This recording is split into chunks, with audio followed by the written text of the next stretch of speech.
Hey everyone, Matty here with Paint&Go Studios, here with another awesome painting tutorial from Loot Studios' newest game, Malediction. If you've been following along with our painting series, we'd like to thank you for your support. We're going to be painting our third set of Seekers for the game. This time, we'll be painting the Seekers from the Legion of the Fallen. In this tutorial, as always, we want to keep the steps as simple as possible. So if you follow along with the video, you'll be able to see the colors of paint we use, the techniques we use to paint the miniatures, as well as the ratios of water to paint you'll need at every single step.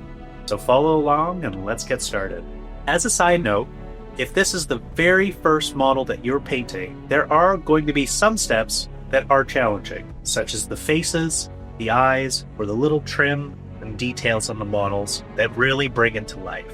My recommendation is only paint the steps that you're comfortable with. So the main colors of the cloak, the main details on the weapons. But past that, you can always add to the models later, the more comfortable you get. With that in mind, let's get going. Thanks for joining us here at the studio. We're very excited to be painting Vorendal the Dreadheart Seeker of the Legion of the Fallen. Follow along with the steps that you see on screen, and your model should be looking something like this by the end. In typical fashion to our how-to series, we're going to start the model off with a Zenithal Prime. For our first color, we're going to use Abaddon Black, and we're going to heavily water it down with 3 to 4 parts water to cover the armor panels, the top fur on his cloak, and the entire base. Now, you're probably going to ask yourself, why paint the model white first if we're going to put so much black paint on top? And the answer is, most people will reach out to us and ask questions about how to paint cloaks, faces, and hair, so this will take a lot of the effort of adding mid-tones and highlights, and will give some built-in shadows to the armor for later steps. It's going to make it a lot easier in the long run to do it this way. You're then going to switch to a bigger brush using the same watered-down black paint, and you're going to cover the entire base. This includes the black crows at the bottom, all of the groundworks, and the gravestone. The only thing you're trying to avoid with the base is the candles that are on top of the gravestone at the back. You're then going to use Incubi Darkness, 2 parts water and 1 part paint, and you're going to apply this to the cloak, front and back, and to the front part near his legs. You're going to use thin coats here because we want to let the Zenithal Prime come through so that we have that shading and midtones built in, again,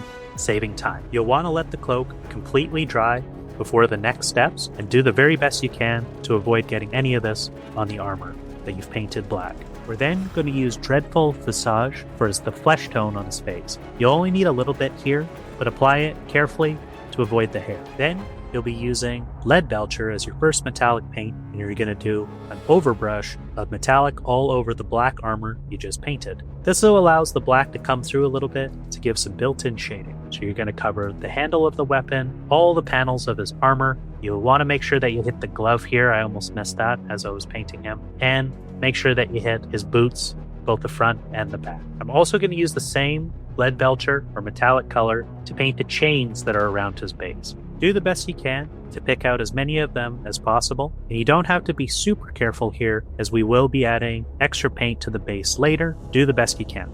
Next, I'll be using Wraithbone to cover the candles that are on top of the gravestone at the back of the base. 2 to 3 thin coats with 1-to-1 ratio of paint to water should cover it well. Make sure to get the dripping wax to really sell the candle effect.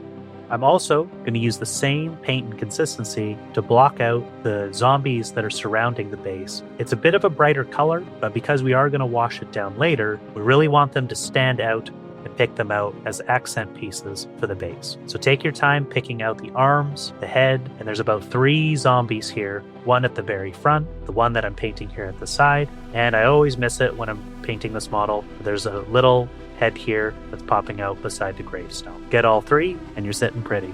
Let the Wraithbone dry, and then you'll be using Plaguebearer's Flesh to then cover the zombies you just painted. If it does seep over onto the base, totally fine, as we'll be covering that up in later steps. Next, I'll be using Agrak's Earthshade to paint in the contrast for the candles. You're then going to use Genestealer Purple, and I use this to highlight the weapon to give it a bit of a glow, and to paint his relic chest, the Dreadheart, to stand out.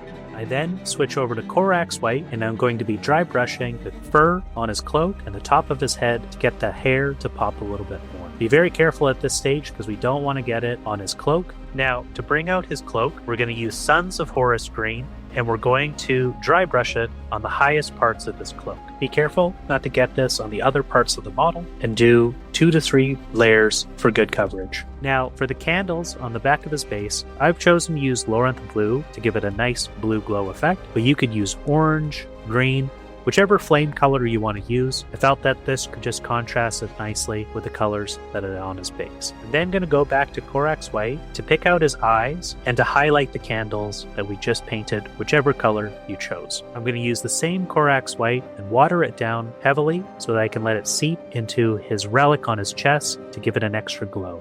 Now, to get fancy with the cloak, to finish it off, we're going to use a bright silver, and we're going to highlight the edge of the cloak as best as we can. This isn't a necessary step, but it really makes the model stand out as there's a nice line at the bottom of this cloak. And to finish off the model, around his base we're going to use a heavily watered down Castellan green, and we're going to paint it into the recesses of the base. Add as much or as little as you'd like, and we're going to finish off by painting the rim of the base black. And there you have it, Vorendal the Dreadheart is complete and ready for battle. We hope that you've been enjoying the series of our how-to painting so far for the Seekers. Like this video and subscribe to the Malediction channel as we will be painting the rest of the Seekers soon. Stay tuned, and thanks again for watching.